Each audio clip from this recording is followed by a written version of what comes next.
Okay, my friends, you are going to go out hunting for your different types of angles that we did 2 weeks ago. So right here, I have my math journal, and this is the page where we made a recording of the 4 different types of angles that we could find. We could find a whole angle, right, which actually is a complete circle. That's a whole angle. We could find a straight angle, which is a semicircle. We could find a right angle, right, which is the space between 2 rays or 2 line segments. And it makes this like perfect, it makes a perfect square in that space right there. One side of one ray or line segment is going straight up, the other is going straight out, and that's what we call a right angle. We have our acute angles, which if you notice, our rays are a little bit more like, oh, you couldn't see that with my hands. They're a little bit tighter, right? They're not as large as a right angle. This ray right here would have to come down. So anything that is less than a right angle, that doesn't make that perfect square, that would be our acute angle, right? And one way that I think of it is like, oh, so cute, right? Cute things, little things. And then we have our obtuse angle, which is much larger than a right angle, right? This, it doesn't make a perfect square. There's way more space. And so if you need to review this video, you can go to our website on our geometry page and watch it. But if you don't, if you're like, yes, I feel good about these, you are ready to go hunting for different types of angles. You are going to be hunting in your home and around your home for right angles. You're going to be hunting for obtuse angles, and you are going to be hunting for acute angles. And your goal is to find it, you're going to try to find 3 of each. So let's put a 3 here as your goal. You can find more, of course, if you're like on a hunting frenzy. I'm going to say you're going to try to find at least 2 obtuse angles. You can always find more. And you're going to try to find at least 2 acute angles.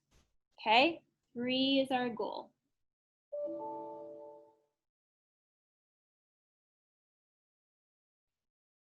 Now, your right angles are, you're just surrounded by right angles in your home and around your home. You're going to start looking around being like, oh my gosh, there's right angles everywhere, because there are. You can do 2 different things. When you find your right angles, your obtuse or your acute, you can either sketch them. So for example, I'm looking at my window right now, and I can see that my window has 4 right angles. So I could sketch my window, right? And it's not going to be perfect, but here's the window that I'm looking at right now in our classroom. And in this window, and I would title it window, I see 4 different right angles. You might see them too. I see a right angle right here.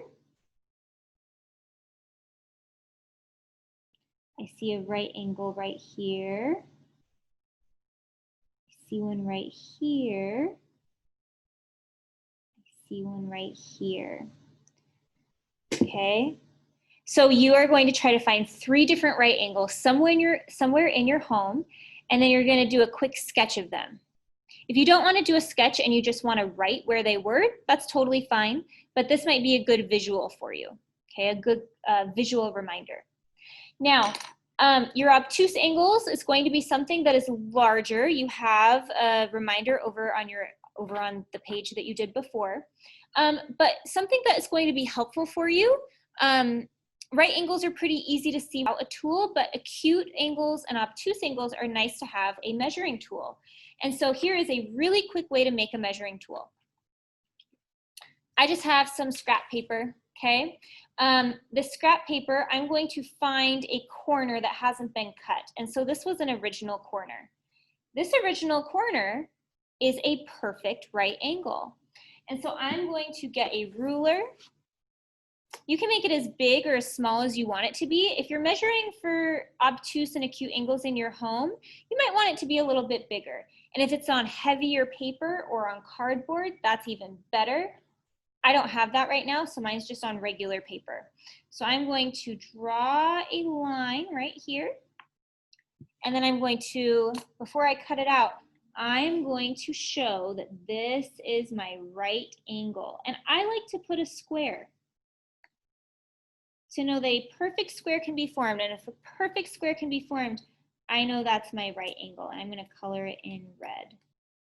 And this is going to be my right angle measuring tool. So I suggest you make one of these before you go out hunting so that you can really find those acute and obtuse angles, right? If you hold it up and the angle that you're measuring covers up part of this and it doesn't need the whole thing, then you know you have an acute angle. If you go out and measure something with this and it doesn't take up all the space, then you know that you found an obtuse angle. All right, now I'm going to cut this.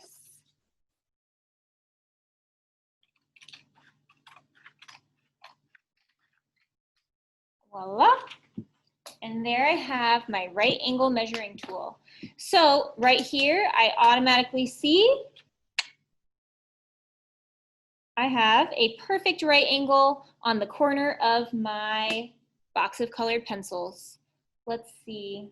I don't see any obtuse, but I do have an idea. If I open up my scissors, that could be an angle right in there, and I could measure it with my tool. Nope, it doesn't even take up my whole right angle. So this I could put in as an acute angle, right? It doesn't even take up my whole right angle measuring tool. It's way smaller. They don't even open up that far. Look at that. Oh, perfect. So now I can record in my journal. I'm going to just draw a quick sketch. I'm going to show that here's my scissors.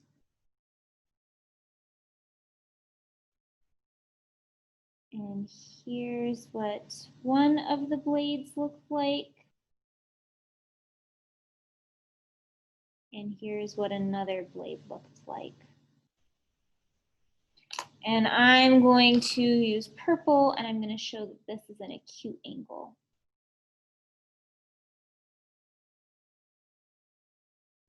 Definitely not a right angle. These would have to be straight up and straight across, and scissors don't do that. All right, happy hunting. You are going to create a page in your math journal that looks just like this, titling it Types of Angles Hunt. Then you're going to break it up into a right angle section, an obtuse angle section, and an acute angle section. And I suggest making a right angle measuring tool so that you can go out and hunt. Have fun.